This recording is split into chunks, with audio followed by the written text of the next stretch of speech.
found the last rock star and a calculator.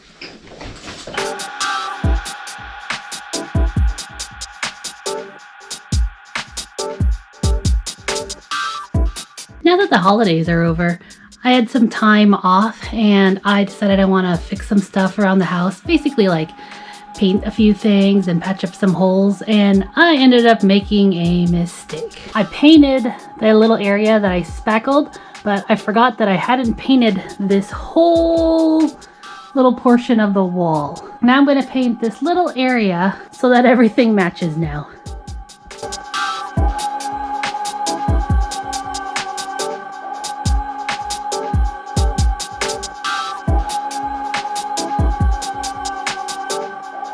And just like that, we're done. So now everything matches, and now you can't see where I spackled.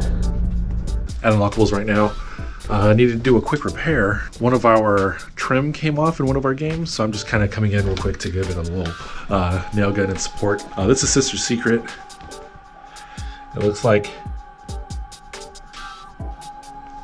so that's what's busted right now. So I'm just gonna go here, reinforce it, and kind of just double check on a lot of the stuff here just to make sure everything is good to go.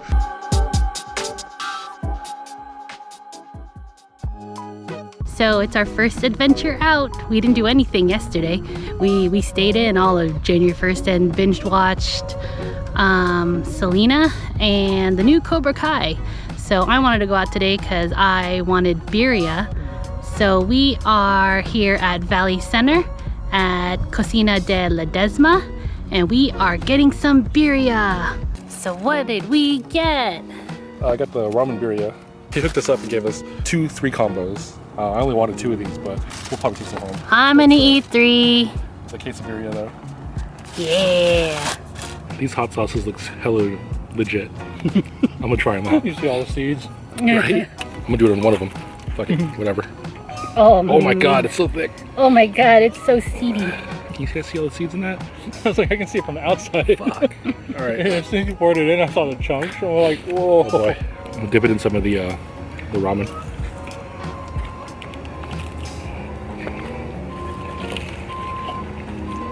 It's just chunky sauce. It's actually not that bad. It's actually pretty good. Hold on, I need to try this now by itself. No, I'm good. It's like I know my limits are nowhere near yours. So. Yeah. Neither am Oh Oh, I. snap! No, try it. No, seriously, try it. It's not hot. It's like a little, but not like hot. Like Roxy sauce is hotter than this. This actually has a really cool tomato taste to it. It's chunky because It's chunky. it's tomato. It's Yeah, physically chunky. Yeah. it's actually pretty fucking good. Which is not, you know, most default stores have like ones. Yeah. This is That's not bad. It's not bad. It's actually not. I think I just don't appreciate the smoky taste. It's not. It didn't taste bad though. It's not spicy.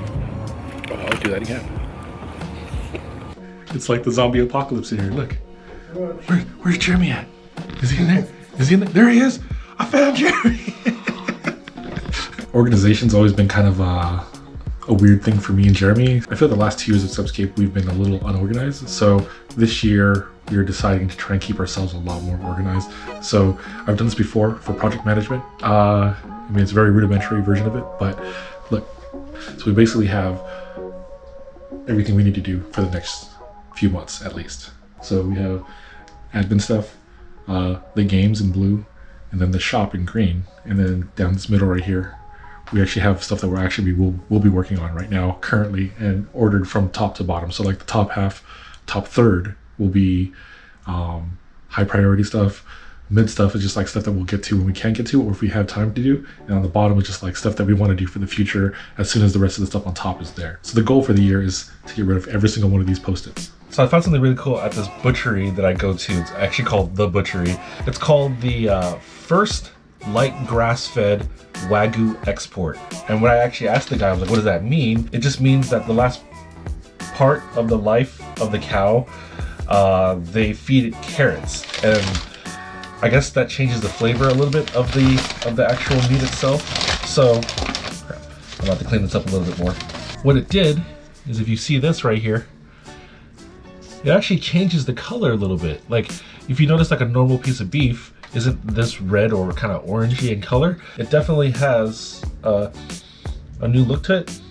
Kind of still smells the same, but it just seemed like something I kind of wanted to try out. Just so you know, it was really expensive. From what it's writing down here, it is $44.99 a pound, and this was a 1.8 pound piece right here.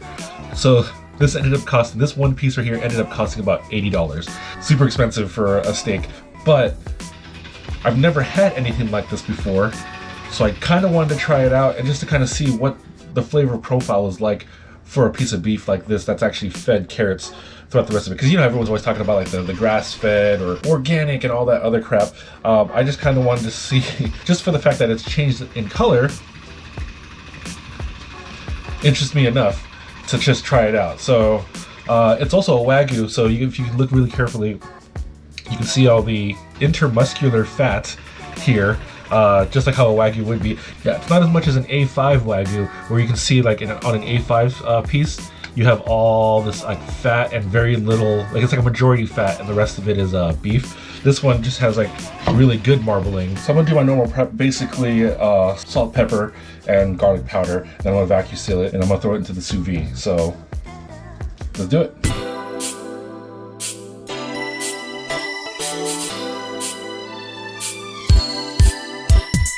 Because of how thick the piece is, we're definitely gonna have to use a generous amount of salt and pepper.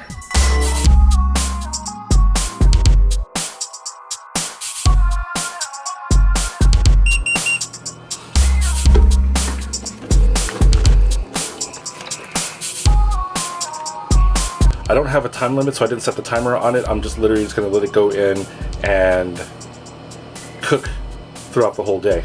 The whole lab is smoked out. It actually looks pretty amazing like this, dude. Honestly, for the zombie version of this, we should like fog it like this, and then add like some cool like the lighting effects around the top. Oh yeah. It's still bright enough where they can see stuff, but then at the same time, like look at this. It looks crazy. It does look crazy. I took out the steak from the sous vide, and weirdly enough, it doesn't smell any different. Kind of the same. I mean, the picanha is picanha. Also, it actually looks pretty normal. Remember that orange color? It kind of deepened up a little bit more. But I mean, look. I mean, next to the picanha, you can kind of see it's about the same color. Right now, I'm gonna give it a good sear with the torch, and then we'll cut it open and see what it looks like.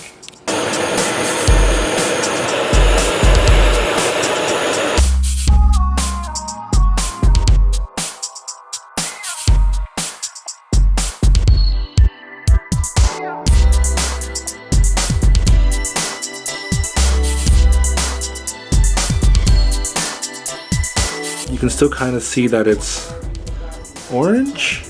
I mean, compared to the picanha, you can kind of see the pink. It actually has like an orangey kind of look to it, where here's a regular piece. That's a picanha, and this is the light grass-fed beef. Okay. I didn't really taste anything. I don't really taste anything either. There is a taste. There's a flavor afterwards. This is the picanha. Yeah. The picanha is more beefier. So is it worth $44 a pound? It's not. It's good.